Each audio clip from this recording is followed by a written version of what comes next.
Aujourd'hui, Business Africa se penche sur les opportunités qu'a l'Afrique sur les marchés scientifiques, diplomatiques et mondiaux. Bienvenue, je suis Afolake Oyinloye, voici le sommaire de l'émission.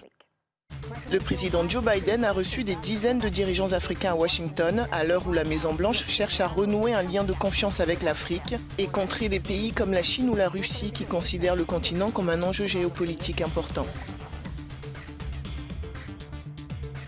Nous verrons comment le développement du premier vaccin africain à ARN messager contre le Covid-19 pourrait façonner l'avenir de l'innovation et de la production de vaccins dans les pays à revenus faibles ou intermédiaires. Afrigen Biologics partage ses plans pour transformer l'accès aux médicaments pour les maladies affectant les pays africains. Le volume des exportations du Kenya s'élève à environ 80 000 tonnes par an et cette année, il est devenu le premier pays africain à exporter des avocats vers la Chine. Lors du sommet USA-Afrique qui a duré 3 jours, les responsables du gouvernement Biden ont minimisé leur inquiétude croissante face à l'influence de la Chine et de la Russie sur le continent. Les États-Unis affirment qu'ils se concentrent sur l'amélioration de leur coopération avec des dirigeants africains. Voici comment ces derniers se positionnent pour bénéficier de cette relation stratégique. Cette rencontre de 3 jours entre les États-Unis et l'Afrique a réuni les dirigeants de 49 pays africains pour des discussions de haut niveau. Après des années d'une implication jugée peu considérable sur le continent, devenu de plus en plus un champ de bataille pour l'influence mondiale entre Washington et Pékin, Joe Biden a signé un décret établissant le conseil consultatif du président sur l'engagement de la diaspora africaine.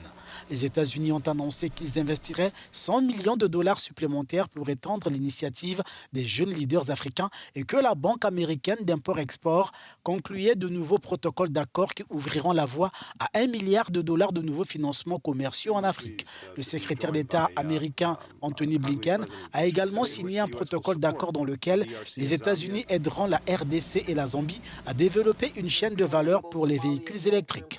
Les États-Unis affirment qu'ils souhaitent avant tout investir dans les infrastructures qui constituent le fondement de l'esprit d'entreprise et des jeunes leaders africains et enfin favoriser un plus grand engagement des entreprises américaines.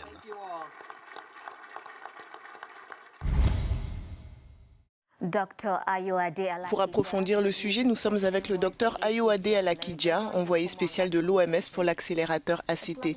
Bienvenue dans l'émission.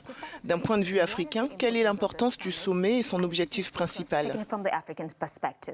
I think the USA-Africa Leaders Summit is Je pense que le sommet USA-Afrique est un moment clé car l'Afrique devient un partenaire stratégique très recherché avec le changement géopolitique actuel. Nous avons vu les dirigeants de l'UE et de l'Afrique se rencontrer. Nous voyons qu'ils sont courtisés presque par tout le monde. Les gens veulent que l'Afrique s'engage. Ils veulent un engagement plus stratégique avec l'Afrique parce qu'on voit très clairement cette tension, que ce soit au niveau de la Chine ou de l'Inde. Alors que les puissances mondiales commencent à changer et que nous assistons à une vraie réorganisation presque de l'ordre mondial. Je pense que le Covid a montré l'importance stratégique de l'Afrique parce que nous avons commencé à nous faire entendre. Même si nous sommes laissés pour compte en tant que continent, il est très clair que pendant la pandémie, nous avons eu un rôle très important à jouer et nous espérons que la reconnaissance de la nécessité de la voix de l'Afrique à la table des négociations sera considérée par tous les partenaires comme un moment d'équité, un moment d'inclusion, non seulement de voix, mais aussi d'action. Parce que je pense qu'il est maintenant temps d'aller au-delà de la rhétorique et des discours lors de ces sommets pour voir l'action qui profite non seulement à notre peuple, mais à tous les peuples du monde. Nous assistons à une transition sur la scène mondiale, des mêmes vieux acteurs qui appellent à des actions, et nous commençons maintenant à voir de nouveaux acteurs émerger au fur et à mesure de ce changement générationnel. Nous commençons à voir un leadership à travers l'Afrique. Nous avons vu les élections au Kenya, il y a un changement générationnel, un changement de mentalité. Donc pour moi, je dirais c'est pour cela que ce sommet est très important. Pour bénéficier de ces coopérations, comment les dirigeants africains peuvent-ils présenter leur programme à leurs homologues occidentaux? Je pense que nous devons reconnaître que c'est une rue à double sens. Et pour gagner le respect total, en tant qu'Africains et sur le continent, nous devons mettre de l'ordre dans notre maison. Nous devons élire de meilleurs dirigeants et nous devons utiliser les principes démocratiques pour assurer la bonne gouvernance et la responsabilité. Ce n'est qu'alors que les sommets avec les dirigeants étrangers viendront à nous. Ce n'est qu'alors qu'on aura assez de respect à la table des négociations. Nous savons que nous devons mettre de l'ordre chez nous tout en appelant le monde à nous respecter. Vous savez, il est temps de dire la vérité à nos dirigeants. Mais si nous allons dire la vérité au pouvoir, nous devons avoir notre maison propre en ordre. Il ne s'agit donc pas de venir simplement demander aux États-Unis de nous soutenir. C'est aussi à nous de venir non seulement avec des revendications, mais aussi avec de vrais principes de partenariat. Et cela signifie que nous ne venons pas demander la charité, mais nous demandons d'être pleinement participatifs à cela. Pas seulement à la table de la santé, économiquement ou au climat, mais au niveau géopolitique.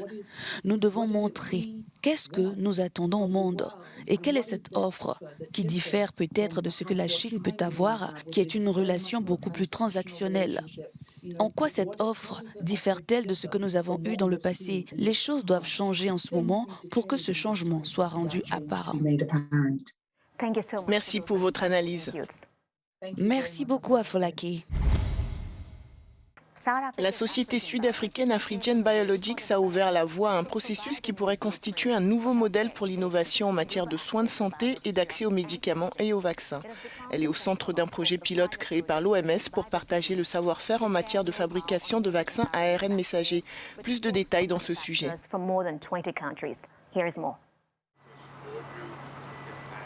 Le développement par l'Afrique de son premier vaccin ARN contre le Covid-19 ouvre la voie à plus d'innovation et de production de vaccins dans les pays à revenus faibles ou intermédiaires.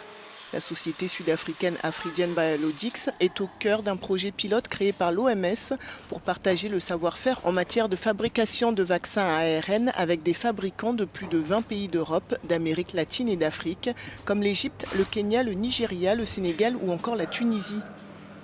La décision a été prise après que les fabricants Moderna, Pfizer et son partenaire BioNTech ont refusé de partager leurs brevets. Nous savons que la taille de ce marché peut atteindre environ 10 milliards de dollars américains par an et nous sommes déjà passés de 7 sites de production sur le continent à 13 initiatives d'investissement et 19 transferts de technologie en Afrique. La vision d'un continent produisant 60% des vaccins dont nous avons besoin d'ici 2040 est en train de se concrétiser. Ce dont nous avons besoin, c'est d'un soutien politique continu, d'une réforme politique continue et de partenariats continus avec le secteur privé pour y parvenir.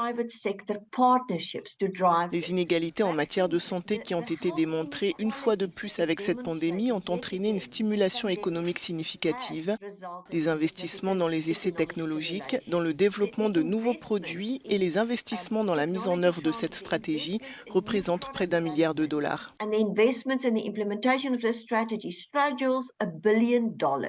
Même si la demande de vaccins contre le Covid-19 diminue, pour les experts, l'enjeu est bien plus important. Les pays africains importent 99% de leurs vaccins et 70% des médicaments qu'ils utilisent. Le marché kényan de l'avocat est actuellement évalué à environ 150 millions de dollars et le pays a récemment dépassé l'Afrique du Sud en devenant le premier exportateur d'avocats du continent. Vous allez voir comment le pays a franchi toutes ces étapes sur le marché de l'exportation de l'avocat. Le Kenya fait partie des 10 premiers producteurs d'avocats au monde et a récemment supplanté l'Afrique du Sud en tant que premier exportateur de l'or vert du continent. Les données les plus récentes de la Direction des cultures horticoles du Kenya indiquent que les exportations annuelles d'avocats ont atteint 86 millions de tonnes.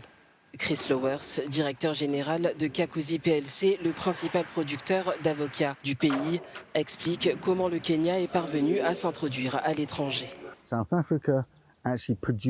L'Afrique du Sud produit en fait plus de fruits que le Kenya, mais elle a une consommation intérieure très importante et tous ces fruits ne sont pas exportés. C'est pourquoi nous avons tendance à exporter davantage depuis le Kenya. Nous avons une consommation intérieure, mais le prix de ces fruits n'est pas aussi intéressant que celui du marché d'exportation. Depuis plus de 20 ans, la société kenyane Kakuzi PLC est maître dans l'art de produire des avocats de grande qualité. La qualité est tout aussi importante et la qualité signifie essentiellement que lorsque j'ouvre le fruit, je veux une expérience agréable. La qualité est donc contrôlée de manière très stricte, de la façon dont vous le cultivez, c'est-à-dire les produits chimiques ou les engrais que vous utilisez, pour obtenir le bon équilibre nutritif dans le fruit lui-même, à la façon dont vous l'emballez et le transportez dans la chaîne du froid, mais aussi la façon dont il mûrit lorsqu'il arrive à sa destination. Cette année, le Kenya est devenu le premier pays africain à exporter des avocats frais vers la Chine. Néanmoins, le marché n'est pas encore totalement exploité. La valeur actuelle du marché des avocats kenyans est d'environ 150 millions de dollars.